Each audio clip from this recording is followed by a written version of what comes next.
3 साल का बच्चा है, उसे वासना मारती है, पूतना मारती है, अर्थात उसे नरक में गिरा देती, नीच योनि में आगे जन्म में गिरा देती। जागृत एक साधारण सा प्रश्न है। प्रश्न क्या है? तुमसे एक विचार है कि तुम्हारा विचार क्या है। 4 महले की एक बिल्डिंग है, उस 4 महले की बिल्डिंग में तुमको 1 महला फ्री में मिलेगा बिना पैसे के। अब तुम बताओ, विचार से सोचो कि किस महले में रहोगे। नई बढ़िया बिल्डिंग बनी है 4 महले की, 1 महला फ्री में मिलेगा बिना पैसे के। आप किस महले में रहोगे तुम? पहला महला जो है उसमें बिजली बत्ती नहीं है, घोर अंधकार है, बड़े बड़े मच्छर हैं और प्रचंड गर्मी है। पहला महला, इसमें रहोगे। दूसरा महला है, चुनो कौन से महले में रहोगे। दूसरा महला तुमको मिलेगा कि प्रचंड गर्मी, गर्मी कुछ कम है, घोर अंधकार है और मच्छर दूसरे महले में कुछ छोटे हैं। पहले महले में बहुत बड़े बड़े मच्छर हैं, प्रचंड गर्मी। दूसरे महले में मच्छर कुछ कम है और छोटे और गर्मी भी कम, लेकिन घोर अंधकार है। और तीसरे महले में मच्छर और गर्मी नहीं है लेकिन घोर अंधकार है। और चौथे महले में बिजली बत्ती, एसी, कूलर, सारी सुविधा, मच्छर नहीं, गर्मी नहीं, जो चाहो वो दिव्य सुविधा है चौथे महले में। अगर पूछा जाए कि किस महले में रहोगे तो किस में विचार होगा? सबका एक जवाब होगा, चौथा।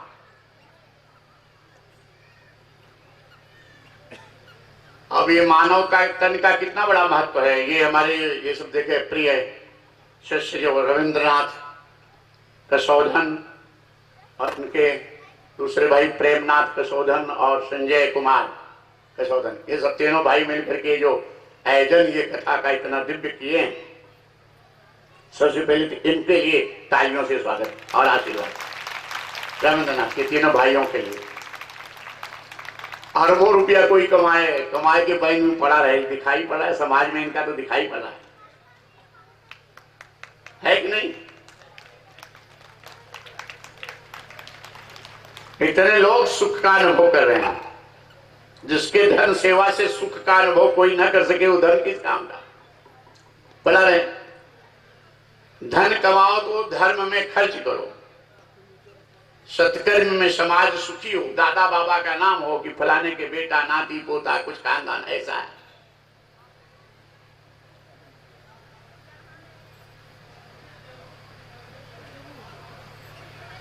धन मित्र है, धन शत्रु है।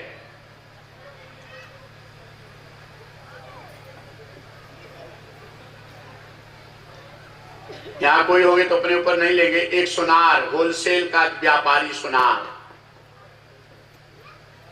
85 साल की उम्र में मृत्यु का बुखार आया, मरने का समय, बहुत तेज बुखार।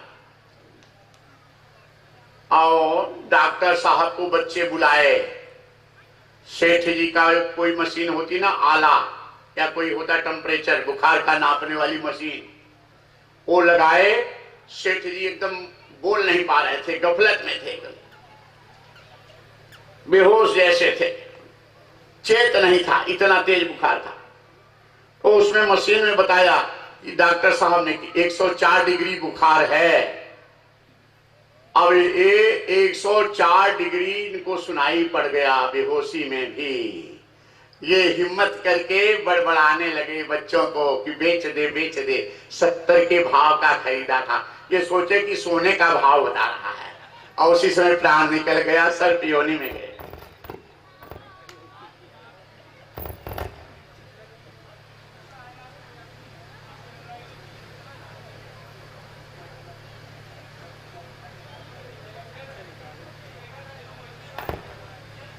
तो ये आज इनका धन जो है, सेवा जीवन कमा करके थोड़ा हो चाहे ज्यादा हो, ये सत्कर्म में लग रहा है।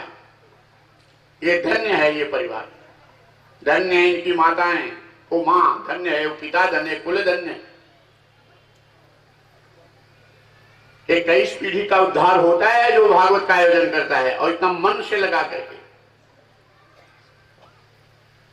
अभी 3 महीना पहले राजेश गुप्ता के यहाँ देखो कथा हुई, और वहां पे लास्ट में होते होते लगा कि अभी अगर 1-2 दिन और हो तो कोई बैठने की जगह नहीं थी।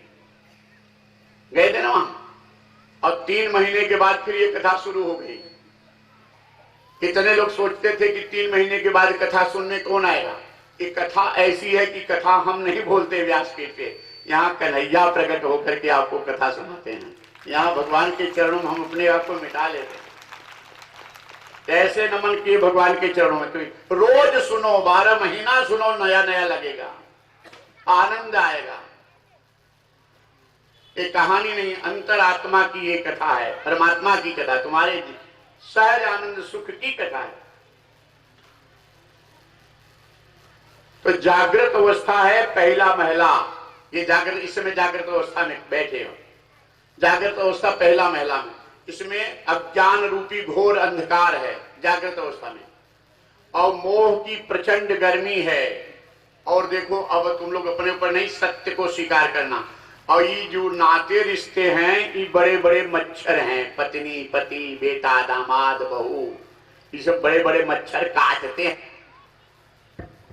पति पत्नी में झगड़ा हुआ और पति कुछ ऐसी बात बोला कि पत्नी छटपटाई गई, जाओ हमारा तुम्हारा मामला खत्म। और फिर 2-4 घंटा बीता, धीरे धीरे फिर वही साथे में है। जैसे सो रहे मच्छर काटे ना, फिर वही सो, वह हाल है। पत्नी पति को मच्छर बन के काट ली, पति बोला जाओ कभी नहीं आऊंगा, निकल कर फिर घूम करके आए।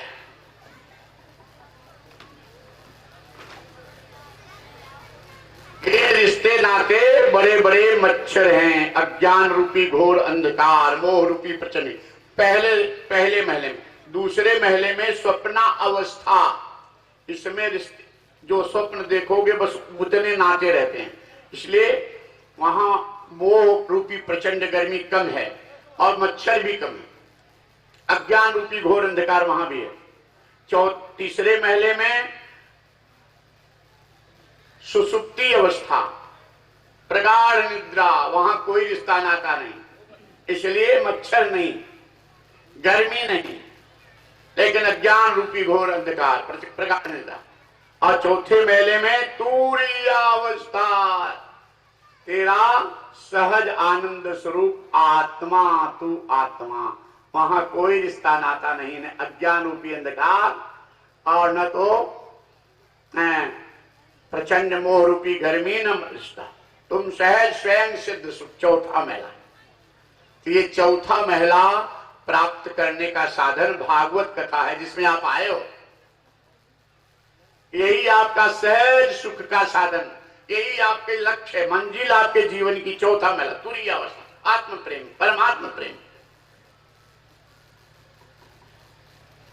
उतना वासना है, वासना के 7 अंग होते हैं, 7 गांठें होती हैं। वासना की पहली गांठ है पति पत्नी की गांठ, शादी में गठबंधन होता है। दूसरी पिता पुत्र की गांठ, तीसरी खेती नौकरी व्यापार की गांठ, चौथी खेती नौकरी व्यापार से जो धन कमाते हैं उसकी गांठ, पांचवी मकान की गांठ, छठवीं खानदान की गांठ, सातवीं नगर मोहल्ला गांव की गांठ। 7 गांठें टूटती हैं तब जीव का मोक्ष होता है। अब इतनी बार भागवत सुने हो, रात को अकेले में जब होना तो सोचना, कितनी भागवत सुने, तीर्थ किए, तुम्हारी कितनी गांठें खुली हैं। पत्नी पत्नी पति पत्नी की गांठ कुछ ढीली पड़ी थी और कष्ट नहीं गई, मोह कम हुआ कि बढ़ तो नहीं गया।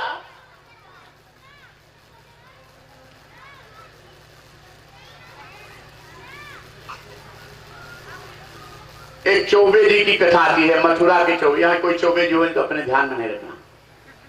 मथुरा के चौबे जी भंगेड़ी थे, भांग के नशे में रात को 9 बजे चल दिए ससुराल। कबीर साहब किसी को छोड़े नहीं, लिख दिए कबीर साहब, अमली होई के धरई ध्यान, अमली मतलब नशा में, अमली होई के धरई ध्यान, निगुना होई के कथई ज्ञान, साधु होई के कूटई भग, कहें कबीर ई तीनों ठग।